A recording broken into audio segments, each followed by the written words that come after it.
Yo guys, check. Kamusta mga idol? So ay mag-update tayo ngayong Miyerkules ng gabi mga lods. At grabe na naman ang mga news natin.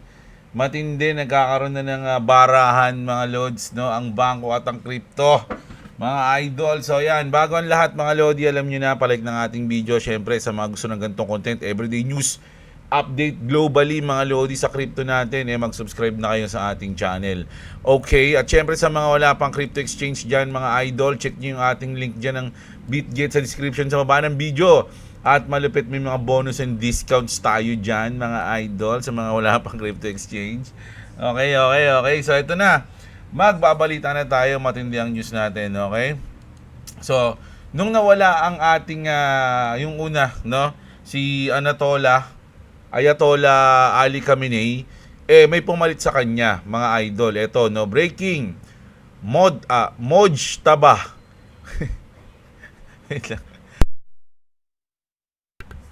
Si Mojtaba Khamenei reportedly chosen as Iran's new supreme leader after his father. So anak pala to, mga lords, no, ni Ayatollah, no? The regime thinks swapping one cleric for another change anything. Sabi niya gano'n. Ay, si Baron Trump kasi to No, pero hindi to si mismo Baron Trump Kumbaga ano lang niya, page lang. No? It doesn't. The pressure is only increasing. If the strike ramp up like expected, this new leader might not be around long. The clock is ticking mga idol, no? So alam niyo mga lodi, may mga pahayag yung mga leaders, no, sa military ng Iran, na talagang sasabay sila hanggang sa huli. Kumbaga, magigera tayo hanggang katapusan. Ganun yung sinasabi nila mga idol So ito nga, Iran rejects US negotiation. Yun Si Mohammad Mokhber, senior advisor to the late Ayatollah Ali Khamenei, says Tehran will not negotiate with the United States, sabi rito, no, per Guardian. Ito yan, yung mga sila, yung mga Guardian. Si Mokhber told State TV there is no trust in Washington and there is no basis for talks. So kahit anong usapan, wala na silang tiwala sa isa't isa mga idol. Talagang malupit na mangyayari dito is bakbakan na lang to hanggang maubos sila o magkaubusan. Iran, he added, can continue the war as long as we want. Sipin nyo mga lords, sasabihin nyo yun. Sige, continue lang natin as long as we want. Sabi nyo ganun mga lords. Mukhang maraming supply to Baka marami silang tinatagong mga weapon, mga lords, no? Ubusan ng pera to mga idol. Dito natin malalaman kung talagang US ang pinaka most powerful country in the whole world, mga lords. Ngayon, hindi nila matali yung Iran. Isipin nyo, kakampi pa nila Israel kung papatagalin pa to, medyo magiging malaki yung epekto sa globally, mga lords, no? Habang tumatagal. Pero kung mabilis lang to, matatapos ng, sabihin na natin nag-start siya ng nakaraan lang, isang buwan, matapos ng isang buwan, mabilis na. O kung mas mabilis pa doon, di mas okay. Kumbaga, makaka-recover na agad, no, kung ano man yung matitira. Pero kung tatagal to mga idol, napakalaking pera niyan mga lord. Sabi nga nila, war is business. 'Di ba? So kung sasamantalahin to ng mga hindi, kasi sa war kasi mga lodi, maraming buhay, maraming talo diyan, pero may mga yumayaman diyan mga idol. Ayun yung kapalit mga lords ng pagyaman nila, yung buhay ng tao. Parang Philosopher's Stone. Sa Full Metal Alchemist, 'di ba? Yung kapalit ng kapangyarihan mo o yung impluwensya at kapangyarihan is kapalit ng buhay ng mga tao. Ganun yung Philosopher's Stone, kailangan mag-aalay ng maraming tao. So ganun mga lords, no? Laliman nyo na lang yung pagkakaintindi hindi ko masyado ma-explain Sabi dito, mga idol, no? Pero ang sinasabi naman ng US na si Admiral Brad Cooper, mga idol, humihina na daw yung Iran. Sabi niya rito, no? Si Commander Admiral Brad Cooper announces 5,000 troops, 50,000 troops pala, 200 fighters, 2 aircraft carrier and bombers, and currently participating in the military campaign against Iran. He says Iran is noticeably becoming weaker, mga idol. So humihina na daw. Nearly 2,000 Iranian targets struck. Iranian air defense is being decimated. B-2 and B-1 bombers are executing uncontested surgical strikes against missile facilities deep inside Iran, mga lods, no? Iranian Navy is being sunk in mass. 17 ships sunk and more capability is on the way. Huge victory coming, sabi dito. Having said this, we are seeing Iran's ability to hit us and our partners is declining, while our combat power on the other hand is building, sabi dito. And my overall operational assessment is that we are ahead of our game plan. Along the way, every single branch of our military is achieving unprecedented success, mga lodi, no? So parang sinasabi niya na lamang tayo ngayon, no? Unti-unti na silang nangihina, yung mga lalo na yung B-2 and B-1 bombers natin, nagagampanan nila yung malulupit nilang misyon, 'di ba? Yung mga ship nila is nagsisink na, 17 ships sunk, mga idol, sabi ni Commander o ni Admiral, mga idol, no? So sa madaling salita, lamang daw ang US ngayon. Pero kung titingnan mo naman yung Iran, pag nagsasalita sila, sige, bakbakan lang, di ba? As long as we want, bakbakan lang tayo. Ganun sila, mga lodi. So hindi natin, alam nyo, pinanood ko nga si Asmongold, mga idol, kasi syempre religious country yan, kumbaga nakakaapekto yung religion nila sa paglaban nila. Kumbaga nandun din siguro yung paniniwala nila na lumalaban sila para sa kanilang relihiyon, ganyan, para maging martir, mga ganun. Kahit mamatay kami, at least pinaglaban namin kung ano yung pinaniniwalaan namin, mga ganun.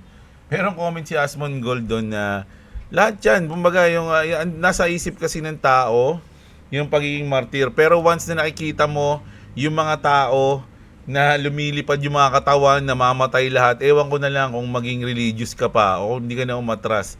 Ganun yung sinabi niya. Pinanood ko yung kanina. Sabi niya, sa umpisa lang yan, pero once na maubos na ng US siya, makita na nila yung talagang mawawala yung pagiging religious niyan at susuko na sila, mga lord. Ganun yung sinabi niya. So, di ako nagsabi na si Asmongold, mga lords, no? So, ito naman. Naku, nakisali na yung France, mga idol, no? France enters the Iran war. President of France, Emmanuel Macron, I have ordered the aircraft carrier Charles de Gaulle, Charles de Gaulle, the head of the Middle East, sabi niya, mga idol, no? We have deployed Rafale aircraft, air defense system, and radars in the past few hours, and this will continue. We have defense agreements with Qatar, Kuwait, and the UAE. We must stand with them. So kasi mga allied nila yan, mga lords, no? Na allied din ng US. Yung mga inatake ng Iran ay yung tutulungan ng France. So sumali na sila. Eto, mga idol, yung mga ganito mga pagsali, mga lodi, medyo nakakatakot yan Sa tingin ko lang Kasi ang laban lang dito, Iran versus US and Israel. Pero ang ginawa ng Iran, inatake niya lahat, no? Lang mga nasa kapitbahay niya na may base ng US, inatake niya lahat. No, tas ngayon tumulong na yung France para tumulong na siya sa mga allied ng US. Paano ngayon pag nakialam yung iba, mga idol, no? Kasi wala pang nakikialam sa allied ng Iran, sa tingin ko lang Di ba? Siguro nakikialam sila diyan more on support lang sa pag-distribute ng mga weapon. Kumbaga, sinusuplayan sila ng weapon siguro ng Russia, ng China. Hindi natin alam. 'Di ba? Kung meron man tutulong sa kanila, hindi yung open na from China, babakbakan nila ng China yung ganito, babakbakan ng Russia yung ganito, na open. Kumbaga hindi siguro. Siguro kung ang tutulong yung allied ng Iran is parang patagulang na sumusuporta, no? Nagbibigay ng mga weapons, nagsusupply ng mga missile. Ganun lang, mga lodi. Pero ito, yung France talagang in-announce niya pa, 'di ba, na tutulong kami. Ganun. Ako, hindi ko alam to. Hindi natin alam kung ano yung mga sunod na mangyayari dito. Pero ako, ang gusto ko mangyari dito, mga idol, alam nyo, matapos na, no? Kasi once na matapos na to, yung mga pag-aalala ng mga kababayan natin dito sa Pilipinas sa mga mahal nilang pamilya diyan sa Iran at kung saan man na nadadamay sa gera, kumbaga mawawala na yung kanilang pag-aalala, mga lods, dahil grabe, nakakatakot yan. Imagine nandiyan yung kunyari mama mo o kaya asawa mo nandiyan sa ibang bansa nagkakagirahan hindi ka makakatulog. Hindi lang sila hindi makakatulog, pati ikaw. Bawat ring ng phone mo, kakabahan ka, hindi mo alam kung ano yung magiging balita. 'Di ba? So sana matapos na 'yan, mga idol. At alam naman natin na once na matapos na 'yan, is makaka-apekto 'yan sa market natin. 'Di ba? So grabe, gusto ko na matapos 'yan, mga idol. At kasi yung sabi rin na kung tatapusin talaga yan, talagang kailangang bakbakan ng malupit. Nako, nakakatakot din yung ganun no? Tapusin na natin, pero matindi to, no? Matindi yung ibabagsak natin dyan, ganito ganyan. Nako, yun yung nakakatakot. Hindi ko alam Hindi, wala, no? Ang hirap pagkaganyan, mga idol. Gera, mahirap magdesisyon dyan Buhay kasi yung nakataya. Yeah?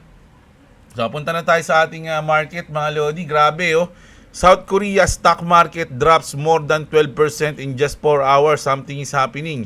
Sabi nga dito, urgent and important. Economic disasters have begun and South Korea stock exchange is collapsing. Trading in the South Korean market has been suspended after the index drop by about 8 kanina. So, naging 12 na yan. Triggering the circuit breaker mechanism to contain the panic and prevent a large collapse. No, ang ginawa nila, in-stop na agad nila, mga lods, no? Wala. Kumbaga, nung bumagsak siya ng mga 8 to 12%, in-stop muna nila, mga lods, no? Sinuspended muna nila lahat ng mga transaction. Stop muna tayo. Puta, baka biglang mas lumala pa to, no? Pakalmahin lang natin yung sitwasyon. Ganun yung nangyari, no? To prevent large collapse amid strong selling pressure and sharp fluctuation in Asian market. So, tama yung ginawa nila, mga lods, no? Kumbaga, to prevent yung panic. Pag nagpanic kasi yan, biglang magbebentahan lahat yan, babagsak talaga ng sobra yan. Baka umabot pa ng ilang percent yan, hindi lang 12%.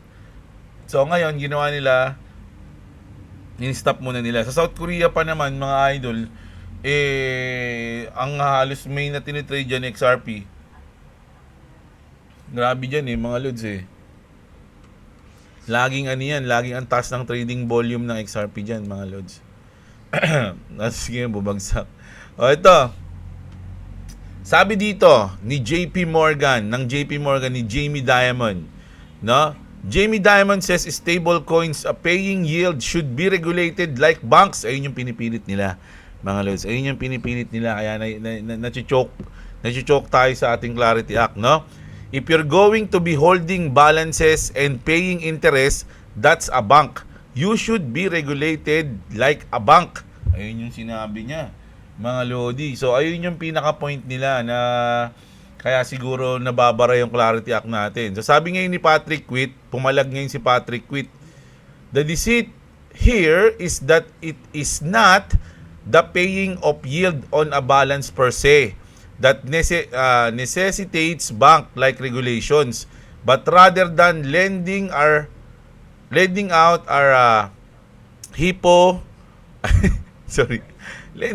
our rehypothecation. Hirap basahin ng mga words dito of the dollar that make up the underlying balance. The Genius Act explicitly forbids stablecoin issuers from doing the latter stablecoin deposit. So, para mas maintindihan natin, pa-explain natin ng Tagalog kay Grok. Explain this. Ayan. Yung Tagalog. Yun na, para malaman natin yung nila. Importante ito mga idol kasi ito yung bakbakan ng nila di ba? Si Patrick Quitt ay sumagot at sumalungat sa opinion ni Jamie Dimon ng JP Morgan Chase na dapat tratuhin ang stablecoin na nagbabayad ng interest o yield na parang deposito sa bangko. Kaya dapat sumailalim sa parehong mahigpit na regulasyon ng bangko, no? Ayun na, mahigpit talaga sa bangko, mga idol. Halos sobrang tagal na. Kung iisipin mo, yung 1 million mo ngayon na nilagay sa bangko at yung 1 million mo na in-stake mo sa kung saan man, mas malaki. Pangunahing punto ni Patrick Witt, ang tunay na panganib o risk sa stablecoin ay hindi ang pagiging stablecoin mismo, kundi kapag pinahiram o lending ng issuers ang reserve, ang pera o asset na sumusuporta sa stablecoin para manatiling 1:1 ang sa USD. Pero ayon sa batas, sa Genius Act na ipinasa noong 2025 at nilagdaan ni dating Presidente Trump, ipinagbabawal na ang pagpapahiram o paggamit ng reserve para kumita. Halimbawa, lending o rehypothecation. Ayun, di ba? Ng mga issuer ng stablecoin. Kaya hindi sila katulad ng bangko na maaaring magbigay ng pautang gamit ang deposito ng tao. Ayun yung sinasabi ni Patrick Witt. Magkaiba. Kasi ang sinasabi niya kasi parehas eh. Kung ganito yung sistema niyan, parang bangko yan. No? Tratuhin niyo siya na parang bangko. So, ang sabi ni Patrick Witt, magkaiba, intindihin mo kasi. Sabi niya gano'n. Mga pangunahing tuntunin to, dapat 100% backed o 1:1 sa stablecoin ay sa dollar, di ba? Stablecoin gamit ang cash, short-term, US Treasuries o iba pang ligtas at likidong asset, liquidity. No? Likido, no? Lalim ng likido. Nababasa ko lang yun sa mga dyaryo. Pumulandit ang likido.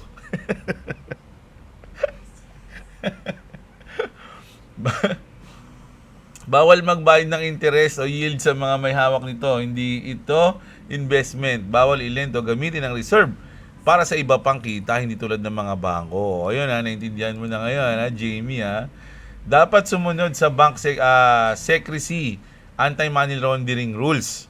Pinapayagan ang mga bangko na mag-custody, mag-imbak ng stablecoin pero may limitasyon pa rin sa paggamit ng asset, mga idol. Ayan. Sa madaling salita, tinutulan ni Witt si Diamond dahil mali raw na ikumpara ang stablecoin sa deposito ng bangko. Lalo na ngayong may batas na Genius Act nagbabawal sa mga bagay na nagdudulot ng panganib tulad ng lending ng reserve. Sa halip, ang stablecoin ay mas parang digital cash na may fully backing at malinaw na rules. Hindi katulad ng fractional reserve banking ng mga bangko, mga idol. Maraming sumang-ayon sa thread na iyon dahil pinakita raw nito ang hypocrisy. Hipokrito ka daw, idol. Patay tayo sa iyo. Mas maliwag pa ang regulasyon sa mga bangko kaysa sa pinaplano para sa stablecoin. Ayan, nagkaroon sila ng bakbakan dyan, Malodi. At maraming comment dito na nag-aaway-aaway sila, mga idol. Labas na tayo dyan. Hintayin na lang natin yung mangyayari.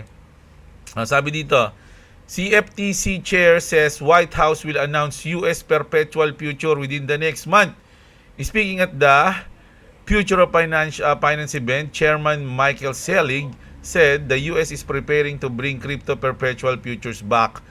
We got to bring perpetual future back to the United States. Wala pa silang futures doon.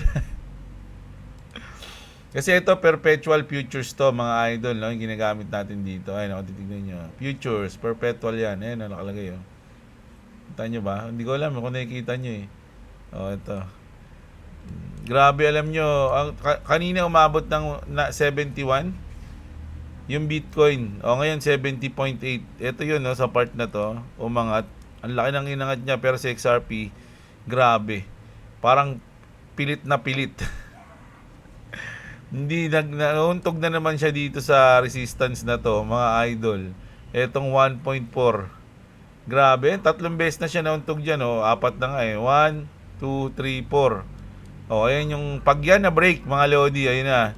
Pag yan na break yan, malamang, ganito ang inisip ko niyan. Mabibreak yan dito, tas bababa ulit, mga Lods. No? And then, ito na yung pinaka-key dyan. Ito na yung pinaka-key points dyan na once na malampasan niya yan, ng pagbalik niya, ito na lampasan niya to, dire-diretso na yan, mga Lodi. Ayun yung confirmation dyan, mga Lods, no? Pero sana ma-break na yan. Dahil naisipin nyo, kailan pa yan hindi ma-break? Ang tagal ng panahon. Ano to? Anong date to? February 27 pa yan, no? February 27, 28, 1, 2, 3, 4. 5 days na. 5 days na tayo na-stuck dito, mga Lodi. Ayan, grabe. Hindi pa rin nabe-break. Sana ma-break niyan. Ito ang pinaka-controversial na news ngayon, mga idol. Kasi, a group from Coinbase, including Brian Armstrong, mga idol, no, visited the White House today per 3 people familiar with the meeting. I could not confirm whether they met directly with President Trump. Coinbase did not respond to multiple requests for moment. So, ang nangyari dito, mga lodi, pinuntahan, no, ng Coinbase kasama si Brian Armstrong ang White House, o nagpunta sila ron, no, para makipag-meeting o possibly meeting with President Trump. Possibly, no, wala pang confirmation diyan, pero ba't sila magpupunta sa White House, di ba? The timing couldn't be more interesting. Bakit daw? Just hours later, real Donald Trump publicly pushed Congress to move past the Clarity Act immediately. So after mag-post ni Trump nung pinipilit niya na, oy, pasan nyo yan, kakaltokan ko kayo, biglang nagpunta doon yung sila Brian Armstrong sa White House, no? Now, the largest US crypto exchange is suddenly at the White House, di ba? Weird. And nakakapagtaka, mga idol, no? Not confirmed yet whether Armstrong met directly with Trump. So abangan natin to. Kung nakipag-usap talaga si Kalbo kay Daddy Trump, mga idol, no? Eto, mga lodi, sa good news to, alam nyo kung bakit, mga lods? Iranians, mga Iranians turns to Bitcoin amid war, no? Kumbaga, bigla silang nag-invest na sa Bitcoin, mga lodi. Iranians are buying Bitcoin and holding it in their own custody, using it as an escape route to safety amid the ongoing conflict. Outflows from major Iranian platforms surged over 700%. Grabe yun, following the military attacks, no? So, hinugot na nila yung kanilang mga asset at bumili na sila ng Bitcoin. Parang ganun, mga idol, no? For safety reason, mga lods, no? Kasi ako, ganun talaga yun, mga lods. Pag meron tayong mga ganyan sa mga war, minsan ang nangyayari dyan, baliktad naman. Minsan, binibenta nila lahat ng asset nila. Siyempre, kailangan nila ng supply. Kailangan nila bumili ng ganito, ng ganyan, pang support at mag-survive sila sa gera. Pero yung iba naman, yung mga may asset talaga, dahil nga bababa yung presyo o yung currency nyo, 'di ba? Mas magandang i-invest mo na lang siya sa gold. Dapat sa gold, no? Sa gold, sa silver, or sa Bitcoin. Ayan na nga. So ngayon sila, yung mga Iranians, sa Bitcoin sila. Bitcoin yung napili nila, mga lodi, no? Punta na tayo sa Ripple. Unveils fully licensed end-to-end stablecoin platform. Ripple has transformed Ripple payments into a unified stablecoin and fiat infrastructure stack, integrating custody, liquidity, and collection, powering over 100 billion in payouts across 60 plus markets worldwide, mga idol. Ito na rin yun. No? And ito yung pinaka last na news na gusto kong i-news sa inyo, no? Sabi dito, mga lodi, no? Ladies and gentlemen, let me show you the crypto agenda. Ito kasi mga lods, nakita niyo yan, tas XRP yun dyan. So explain natin ng Tagalog to, mga lods, no? Sabi dito, si It's Coach ay naniniwala na ang tunay na layunin ng XRP ay hindi lamang para sa murang pagpapadala ng pera, tulad ng sinasabi ng marami. Sa halip, ito ay bahagi ng mas malaking plano para sa global liquidity, mga idol, no? Derivatives at settlement ng malalaking transaksyon sa pamamagitan ng mga bangko at gobyerno. Pagiging bridge asset sa pagitan ng fiat money, no, gaya ng USD at digital asset. Posibleng paggamit ng XRP bilang katumbas o suporta sa bagong International Reserve System. Halimbawa, yung konektado sa IMF, BIS o kahit ESDR, Electronic Special Drawing Rights, no? Sa madaling salita, naniniwala siya na ang administrasyon, lalo na sa ilalim ni Trump, ay aktibong nagtutulak ng mga patakaran na magpapalakas sa XRP bilang mahalagang bahagi ng bagong pangdaigdigang sistema ng pananalapi. Tinatawag niya itong The Crypto Agenda. Hindi basta-bastang crypto, kundi isang strategic plan para kontrolin ang daloy ng pera sa mundo gamit ang blockchain technology.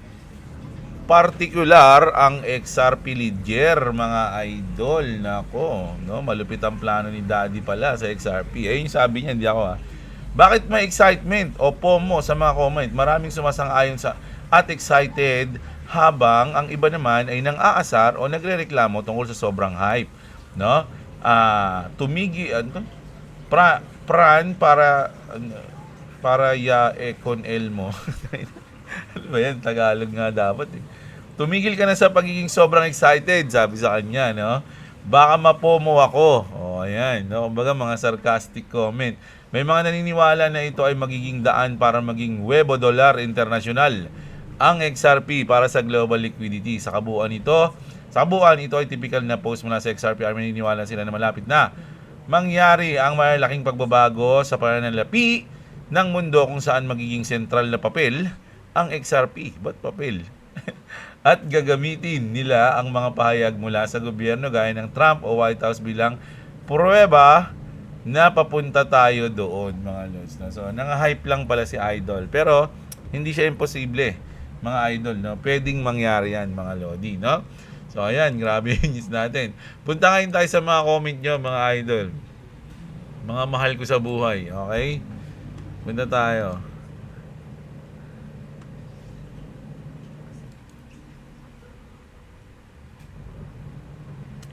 Oy, hindi to. Sikulaong to Dito tayo, syempre. Present, Boss James, sabi ni Penguin, shoutout sa'yo, Idol Romeo.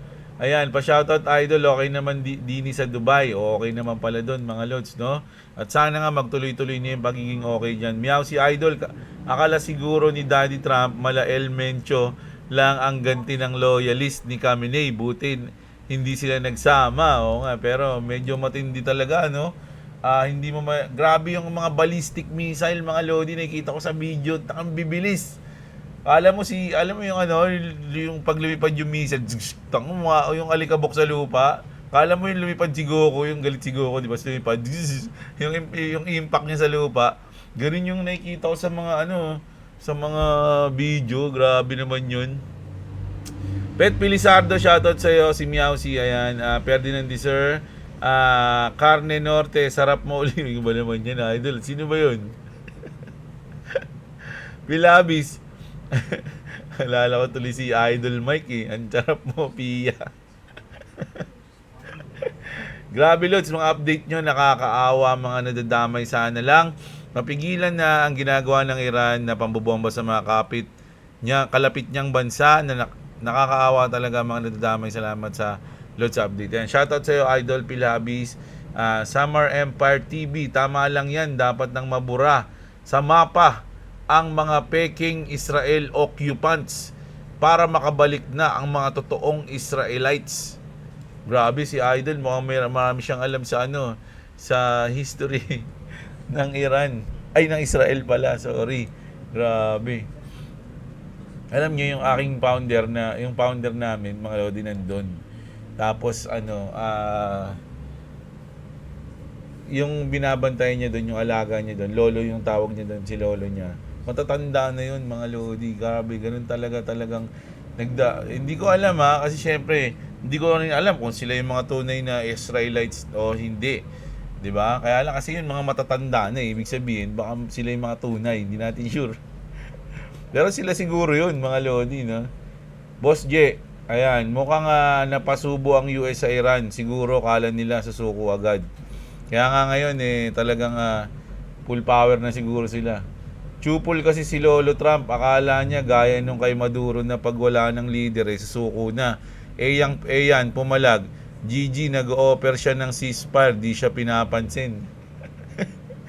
Tablado. Dinided mo si Trump. US, ito mahaba to US at Israel nagsimula. Ba? Pasalamat pa yung US at Israel, nagbigay na ng banta ang Iran sa mga US base sa iba't ibang bansa na yan. Kaya madami na nakalikas na Amerikano. Kung hindi, sinabi ng Iran na pasabugin lahat ng Iran ang mga base nila, ay mas madami pang nawala na Amerikano. Totoo ba yan, Idol?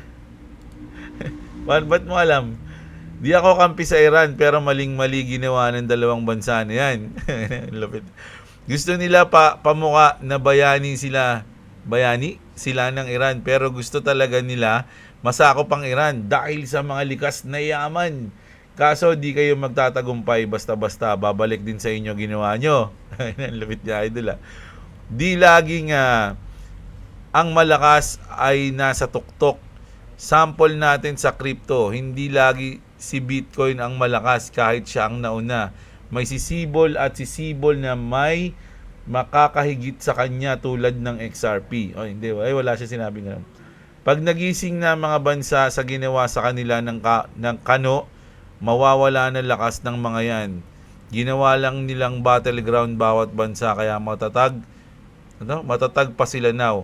Once na di na payagan ng iba't ibang bansa ang paggamit sa kanila, ewan na lang saan pupulutin mga yan. Grabe si PCO Ang lalim ng hugot mo dyan, idol Parang ang dahil mong alam sa kanila, no? Sana nga tumigil na mga lord. Sana totoo yung sinasabi mo. Ayan. Ernesto, shoutout sa'yo. Si Joseph Berdin, Romel Babiera, Allen, DG. I hope ipasa ni Trump yan ng walang bangko.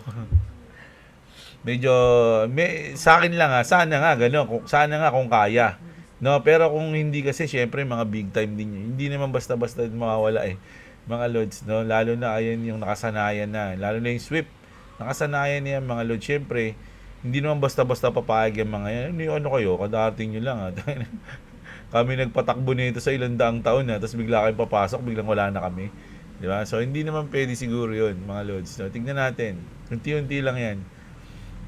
Si Nochi, BitGet lang malakas mga idol, no? Sa mga wala pang crypto exchange dyan check nyo yung BitGet dyan sa ating description mga lods. May bonus and discounts tayo dyan mga lodi. At yung mga, andyan yung link natin kung magbi-VIP kayo andyan sa description natin mga lods. May VIP code tayo dyan. Kasi hindi kayo mag-earn kapag di nyo ginamit yung code ko. Totoo yun nga. Seryoso. Kaya kumbaga yung mga gagamit ng code ko, ayun yung mag-earn, no? Pag nag-VIP kayo. Ayun yung code natin, no? Saan yun? Ito, sa VIP code. Ayan, no? MRRF3232. Madali lang tandaan. Di ba? Kailangan magamit nyo yan para mag-earn kayo doon ng $50 to $1,000. Imagine, grabe, sana all. Mas ako, wala lang. Matatanggap ko lang doon, 0.1. Di ba? Saan na tayo? Rodel Domanico. Yung mga pinsan ko dyan, malapit sa US Embassy, may pasok pa daw sila, mga walang pakialam, yung mga boss nila. Nasa US Embassy ng idol, ng anong bansa? Maraming US Embassy. Di ba? Pero siya, malay nyo naman, hindi ko alam hindi ko kasi kung saan US Embassy sinabi mo Sa Iran ba? Sa Iran sa Israel, grabe na yun pag may pasok pa sila. Dextrans Channel, shoutout sa'yo, si Clabis, ayan, always yan si Al. Ang tanong dyan, hindi naman kaya, sinadya ng mga kalaban ni Trump. Hindi lang Iran, kasama na din mga kontra sa administrasyon niya, na madama yung mga estudyante sa airstrike kasi alam na merong gerahan. Bakit hindi pinalikas yung mga tao? Hindi natin alam yan idol Medyo malalim na yan. Maggagalawan ng matindi mga precious metal dahil sa gera ngayon kasi gagamitin para sa war funds. Yun kahit yung crypto pwedeng mapasama. Tama ka dyan. Mr. Ads, shoutout sa'yo. Idol, nakakaawa yung pinatay sa Dubai, tinamaan ng missile yung tinitira nila at nakalive pa siya. Binalita ko yun mga lods Sa atin yung una napanood yun, yung babaeng nagla-live.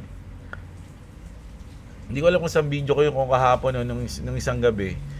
Binalita ko yun mga lods. No? Si Aaron Formar, ayan, si Andy Drew Salbelion. Ayan. Hoy idol, kamusta ka na? Shoutout sa'yo. Parang ngayon lang ulit nakita nag-comment Ito rin, si Ronan Nile. Boss Jeblo, nakita mo na ba picture ni Baron Trump tsaka anak ni Kim Jong-un? Pabirong iminungkahi ng mga netizen na dapat niyang pakasalan si Kim Juay.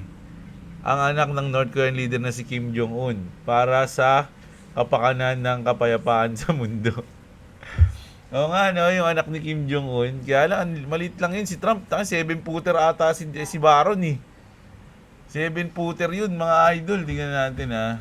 Tingnan natin. Baron Trump. Baron Trump height. Ayan. Ano yung 2M? Ayan. Hindi ko alam. 2 meters. Na, 7. Masyado namang imamat pa ako nito eh. Anong pangalan ng anak ni Kim Jong-un? Kim Jong-un. Daughter. Ba't Kim Jong-min? Ano yung Kim Jong-min?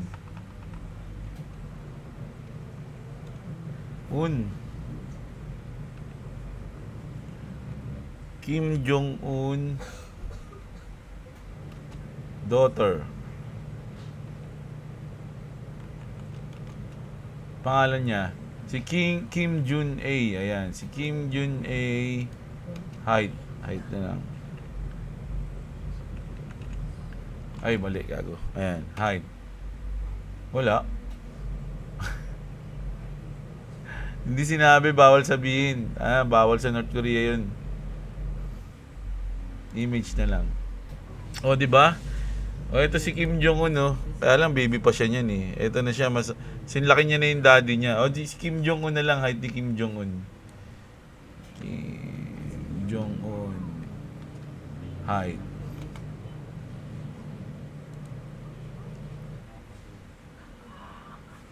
$5'7". Malaki rin, no? No? Dito, 5'5". Ayan, 5'5 pala. O, isipin nyo, 5'5 siya. Si Donald Trump, 6'footer. Ganito siya kaliit, oh. Eh, paano pagkasama niya pa si Baron? Grabe yun, oh.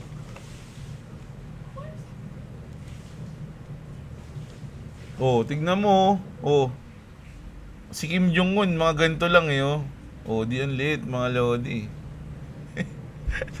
Ano ba yung mga pinagsisearch natin? Taragis naman yan, eh. Oh, ayan.